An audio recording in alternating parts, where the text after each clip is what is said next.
ouviria então agora o Antônio Teixeira.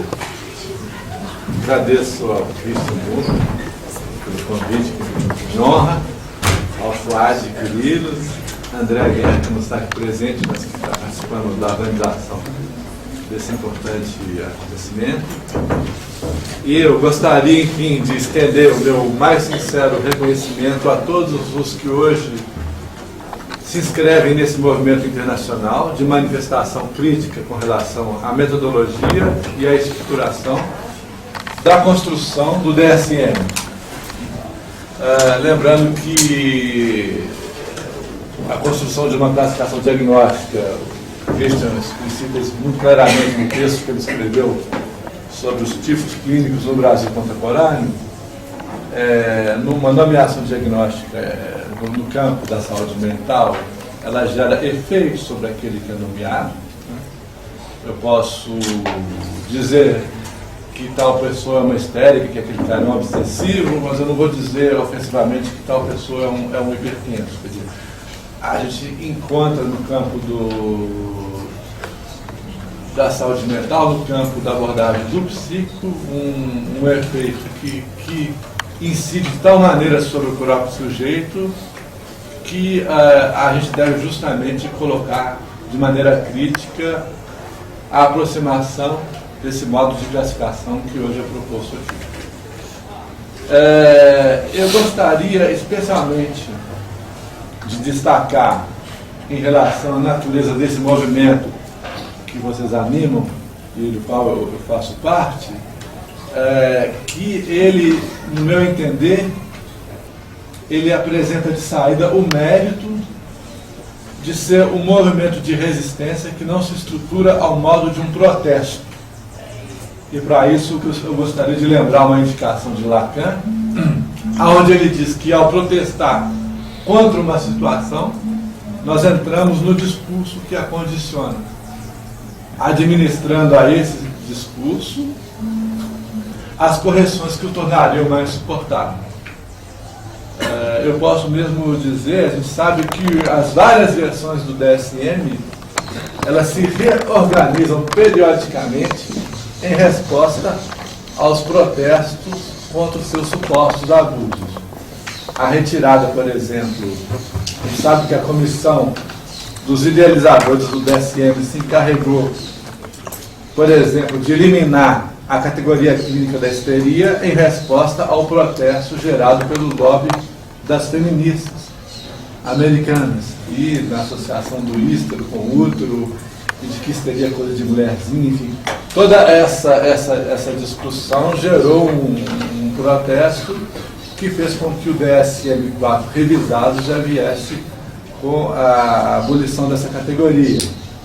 Ou, no caso, por exemplo, do lobby dos homossexuais que protestaram contra a inserção na lista classificatória das patologias do gênero, o termo de homossexualismo, e o DSM fez a correção dizendo que não, que a gente só trataria como patologia o homossexual egodistônico.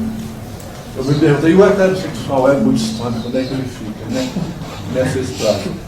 Então, eu chamo a atenção por esse aspecto, vamos dizer, um pouco caricatural, porque ele nos coloca justamente o que significa esse movimento de protesto contra o discurso que o mantém, que faz com que esse discurso se reative em outras versões. E que, nesse sentido, não nos cabe protestar contra o discurso do DSM, ofertando aos seus sempre simpáticos idealizadores os meios de transigir com a nossa clínica, porque eu acho que nós temos que ser intransigentes em relação a isso. Eu acho que não há como negociar com o DSM. Não dá para querer falar, o DSM, inclui da próxima vez a neurose obsessiva, em vez de falar de toque, abra um espaçozinho para a teoria psicanalítica brasileira. Eu não acho que haja uma negociação possível com o DSM no sentido de protestar contra os seus abusos. Por quê? Porque aquilo que se encontra em questão diz respeito não aos galhos que estão para fora e que o discurso do protesto vai podar, mas ao princípio de alguma coisa que se encontra na raiz desse discurso.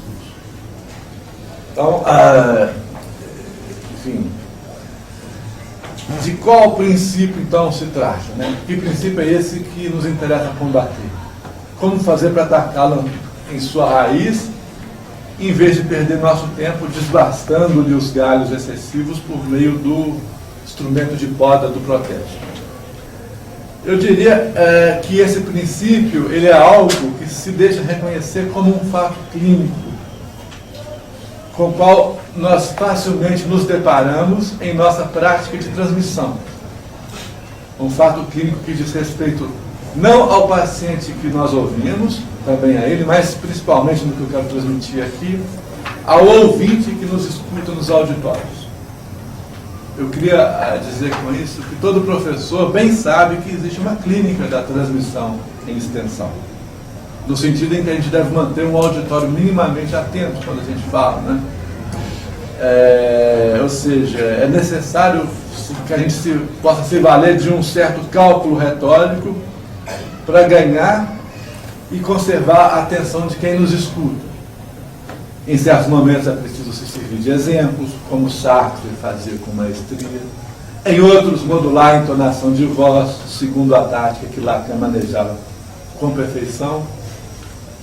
Em outros momentos, a gente chega mesmo a introduzir quem nos escuta em nossa própria fala, como faria Freud, fazendo intervir na sua argumentação uma espécie de interlocutor imaginário que o contesta e com o qual ele conversa ao longo da sua argumentação.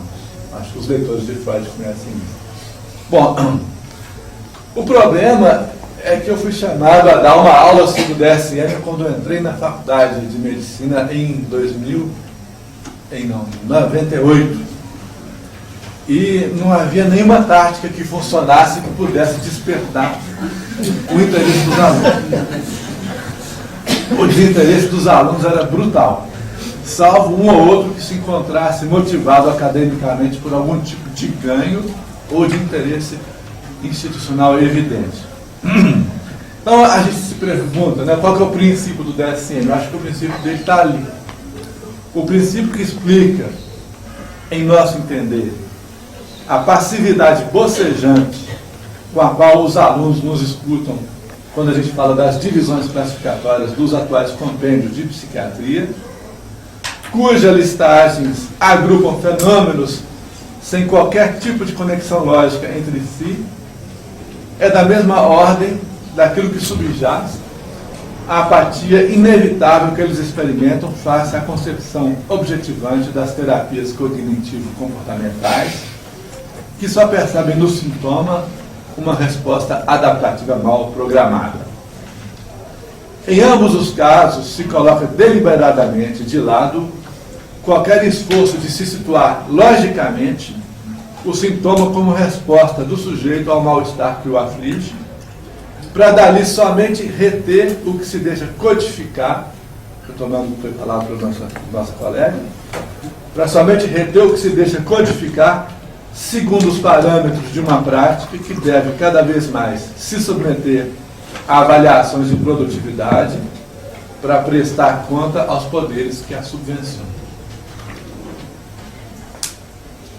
Então, quando a gente examina, por exemplo, abre qualquer página do DSM ou do CID, que hoje não está tão diferente assim. O CID é um DSM negociado, o que eu acho que chega a ser pior, né, porque ele traz essa ideia de que a gente pode fazer uma versão mais soft dessa formatação, e não é o caso. Mas se a gente abrir, por exemplo, os critérios de classificação do DSM, da esquizofrenia, o estudante se informa que os sinais característicos desse distúrbio, tal como alucinação e delírios, devem persistir no mínimo durante 6 meses. Então eles perguntam, mas por que 6 meses e não 5 meses e 29 dias? Ou outro prazo qualquer. E na sua pesquisa ele vai ao prefácio, lugar que o autor explica a metodologia do livro, e ele descobre que a ausência de resposta não é uma insuficiência, não foi que ele não estudou. É que o DSM se pretende, ele é programaticamente ateorético, no que diz respeito à etiologia dos casos classificados. Vocês encontram isso. A minha referência é a página 13 da versão 4 em inglês do DSM, publicado pela American Psychiatric Association. mas eu acho que ela não deve modificar na síntese. A questão, então, seria de saber de onde se justifica a demissão programática da teoria no princípio da organização discursiva do DSM. A resposta é porque a ciência. Responderão, por certo, os positivistas adeptos ao que a gente conhece como sendo o empirismo baconiano. A ciência, nessa versão, ela deve permanecer estritamente próxima do fato empírico e deve, para tanto, minimizar ao máximo toda inferência decorrente de uma teorização prévia.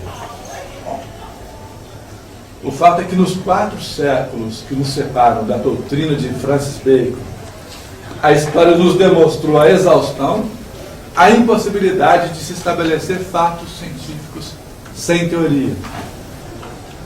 É conhecida a esterilidade do programa baconiano na sua tentativa de constituir uma ciência calcada em fatos teoreticamente neutros. Vocês devem ter ouvido falar na lei de Newton, no enunciado da lei da queda dos corpos de Galileu, no princípio da inércia de Descartes, mas ninguém ouviu falar numa lei de Bacon, nos livros de história de física. Ninguém conhece a lei de Bacon. Então, diante da infrutuosidade desse programa, custa a nós acreditar que um tal retrocesso, voltarmos a ser baconianos, venha desfrutar no campo da psiquiatria de um autêntico reconhecimento científico. Aí nós vamos trazer o intelectual imaginário, é o autor da American Psychiatric Association. Ele vai me dizer, então, que está certo, o DSM pode não se constituir como uma ciência, mas você há de convir que uma classificação deliberadamente ateorética favorece o maior consenso entre pesquisadores de distinção, de distintas orientações doutrinárias, para retomar o que foi falado pela Karen no início. E assim contribuiria para o maior esforço de colaboração científica.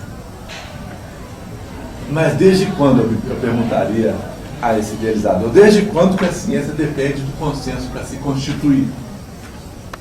Se fosse depender do consenso, nós até hoje seríamos geocentristas e criacionistas. Se a gente for pensar que a ciência, que o esforço de pesquisa científica, ele depende do consenso para ele se constituir. Afora isso, todos nós sabemos que é preciso bem mais do que uma comunidade, do que um consenso de definição para integrar esforços de pesquisa. É uma quimera supor que um psicanalista freudiano partilha da mesma definição de um terapeuta cognitivista quando ambos se valem do termo de Foucault. Pode haver uma homonímia, mas jamais uma sinonímia nesse caso. Então, o que na verdade unifica uma comunidade de pesquisa não é esse consenso, mas é o que se chama de um paradigma, pegando a expressão de Thomas Kuhn, um paradigma teórico do qual os seus membros compartilham, paradigma cujo sucesso depende menos do consenso prévio do que do poder de persuasão resultante da sua fecundidade, da sua capacidade de origem. Então, nessa perspectiva, nós podemos dizer que o DSM se assemelha mais a uma imposição de consenso do que de um consenso. É um oxímoron, falar em imposição de um consenso. Ele é a própria expressão do que a gente poderia chamar, retomando um termo de Eric Lohan, ele seria a própria expressão da clínica do fim da clínica. Clínica do fim da clínica relativa ao momento do relativismo epistemológico e da promoção das técnicas que hoje se validam não pela teoria, mas pelo princípio pragmático de que o que interessa é o que funciona, desde que o seu funcionamento possa ser objeto de um cálculo contábil. Nesse sentido, a busca por uma verdade não comprometida com a sua aplicação contabilizável é descartada como uma quimera especulativa. Nós vivemos então a época dos sintagmas cada vez mais gastos, do amor líquido, da modernidade irônica, da inexistência do grande outro, eles vão reiterar cada um que a percepção que se tem de um mundo em que o efêmero se materializa na dissolução da crença, na dissolução progressiva de qualquer coisa que sustente um semblante. E se todos os contornos podem ser então apagados, somente restaria ali o fundo sem fundo da dispersão generalizada, no qual as listagens, sempre provisórias, entram no lugar do que seria um esforço de articulação do pensamento. Dos planos de saúde e das indústrias farmacológicas.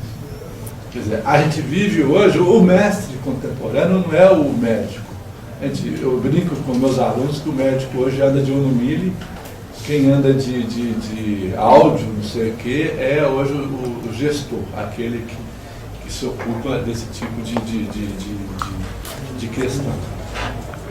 E que se a gestão ela exige o controle, ela exige o planejamento do custo. Quem dá as cartas, então, no serviço altamente lucrativo da saúde mental não é mais o médico, é o gestor do laboratório. O DSM responde fornecendo a esses gestores os procedimentos controláveis por meio de uma codificação arbitrária. Daí a dizer que essa codificação ela está aliada a uma redução da teoria, né? Ou seja, que é uma nosologia depressiva, porque a depressão, na definição lacaniana, é justamente a ausência da tensão lógica do pensamento. Nós temos toda uma discussão que a gente pode fazer aqui, mas eu acho que eu vou deixar um pouco a discussão, e se for o caso eu retomaria o que eu vi na sequência do que eu pensei anteriormente. Ok? Obrigado.